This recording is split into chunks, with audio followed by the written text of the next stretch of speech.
নমস্কার বন্ধুরা, আমি অনিন্দিতা। আপনাদের সকলকে স্বাগত জানাচ্ছি অনিন্দিতা রান্নার কেরামতি চ্যানেলে। আজকের মুড়ি দিয়ে একদম নতুন ধরনের একটা রেসিপি আপনাদের সাথে শেয়ার করব। পুরো ভিডিওটি দেখার অনুরোধ রইল। এখানে দেখুন ছোট বাটির 2 বাটি মুড়ি নিয়েছি, আর নির্দিষ্ট কোনো মাপ নাই বন্ধুরা, আপনারা কম বেশি করে নিতে পারেন। এবার এর মধ্যে একটু বেশি পরিমাণে জল দিয়ে দেব।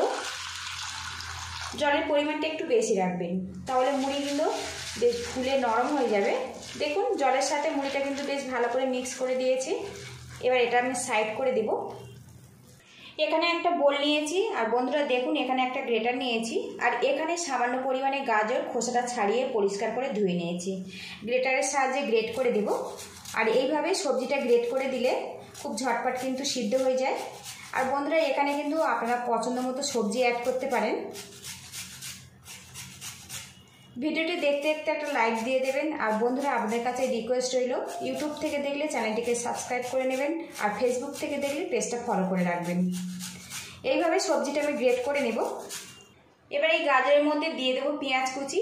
পেঁয়াজের পরিমাণটা একটু বেশি রাখবেন, তাহলে এই নাস্তাটা খেতে কিন্তু খুবই ভালো লাগবে। দিয়ে দেবো সামান্য পরিমাণে ক্যাপসিকাম কুচি, দিয়ে দেবো কাঁচা লঙ্কা কুচি, ঝালটা আপনারা স্বাদ মতো দেবেন। দিয়ে দেবো সামান্য পরিমাণে ধনেপাতা কুচি। এবার এই বোল আমি সাইড করে দেব। এদিকে দেখুন মুড়িটা কিন্তু বেশ ফুলে গেছে আর নরমও হয়ে গেছে। এবারে এর মধ্যে যে জলটা আছে এটা কিন্তু আমি বের করে দেব। আর এখানে দেখুন একটা মিক্সিং জার নিয়েছি, জারের মধ্যে মুড়িগুলো আমি নিয়ে নেব। এবার এই বোলের মধ্যে সামান্য জল দিয়ে দেব। খুব সামান্যই জল দিতে হবে, খুব বেশি দিলে কিন্তু পাতলা হয়ে যাবে। একটা পেস্ট বানিয়ে নেব।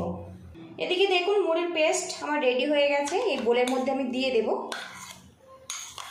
আর এখন দেখুন পেস্ট একদম কিন্তু সুন্দরভাবে রেডি করেছি। এবারে এর মধ্যে দিয়ে দেব ভিজিয়ে রাখা সুজি। এখানে আমি 3 চামচ সুজি জলে ভিজিয়ে নরম করে নিয়েছি। দিয়ে দেব 2 চামচ পরিমাণে টক দই। এবারে এর মধ্যে দিয়ে দেব কয়েক দানা চিনি। চিনিটা অবশ্যই একটু দেবেন, যেহেতু এখানে টক দই ব্যবহার করেছি, স্বাদের ব্যালেন্সটা পারফেক্টভাবে তৈরি হবে। দিয়ে দেব স্বাদ মতো লবণ। এর মধ্যে দিয়ে দেব সামান্য পরিমাণে জল। এবার এই মিশ্রণটা একদম শুকনো করে মাখিয়ে নেব। আর বন্ধুরা একঘেয়েমি মুড়ি চানাচুর, মুড়ির তরকারি বা মুড়ি ডিম ভাজা তো অনেক খেয়েছেন।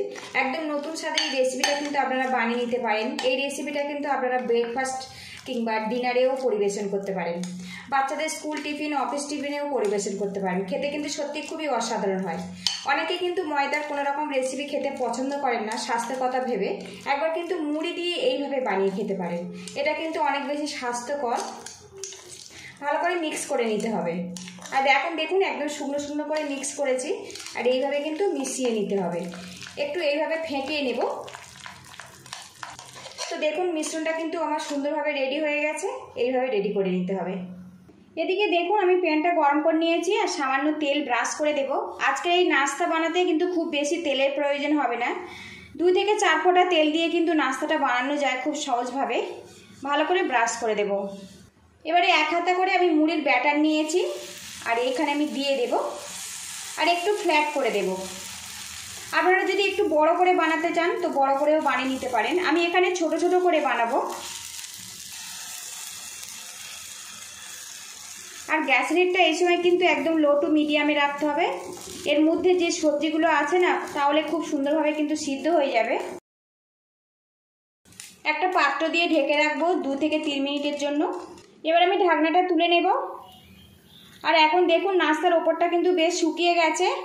আর এখানে দেখুন অরগ্যানো নিয়েছি। এই নাস্তার ওপরে সামান্য পরিমাণে অরগ্যানো ছড়িয়ে দেবো। এতে এই নাস্তার ফ্লেভারটা কিন্তু খুবই ভালো লাগবে, আর খেতে দারুণ হয়। বন্ধুরা বাড়িতে যদি থাকে তো একটু দিতে পারেন, না হলে এটা বাদ দিয়ে দেবেন। আমি সামান্য পরিমাণে অরগ্যানো দিয়ে দেব। এবারে এর মধ্যে সামান্য পরিমাণে করে চিলি ফ্লেক্স দিয়ে দেব। ঝালটা কিন্তু স্বাদ মতো দিতে হবে।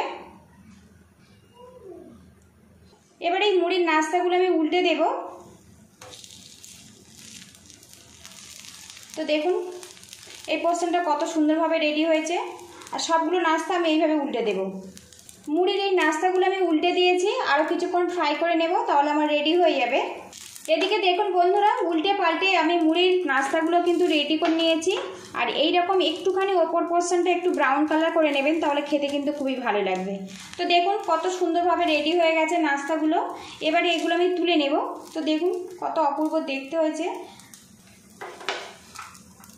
আবারও আমি সামান্য পরিমাণে তেল ব্রাশ করে দেব। এবারে এর মধ্যে দিয়ে দেব মুড়ির ব্যাটার। আর বন্ধুরা, এই রেসিপিটার নাম দিয়েছি মুড়ির প্যানকেক।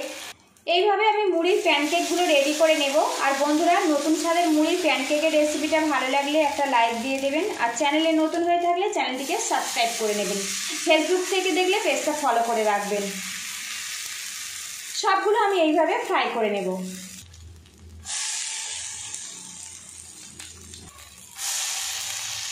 এদিকে দেখুন সবগুলো মুড়ির প্যানকেক কিন্তু আমার রেডি হয়ে গেছে। তো বন্ধুরা, আজকের এই মুড়ির প্যানকেকগুলো আমি টমেটো সসের সাথে পরিবেশন করব। আপনারা চাইলে কিন্তু রায়তার সাথেও পরিবেশন করতে পারেন। ভিডিওটি ভালো লাগলে বাড়িতে অবশ্যই এইভাবে ট্রাই করবেন। কেমন হয়েছে আমাকে অবশ্যই কমেন্ট বক্সে জানাবেন। আপনারা ভালো থাকবেন, সুস্থ থাকবেন। দেখা হবে নেক্সট ভিডিওতে। তো বন্ধুরা, আপনাদেরকে দেখাই এই প্যানকেকটা কত সুন্দরভাবে রেডি হয়েছে। দেখুন, যারা মুড়ি খেতে একটুও পছন্দ করেন না তারা কিন্তু এইভাবে বানিয়ে খেতে পারেন। এই রেসিপিটা কিন্তু আপনারা ডিনারে খেতে পারেন, ব্রেকফাস্টেও খেতে পারেন। তো আজকে আমি সস দিয়ে পরিবেশন করব।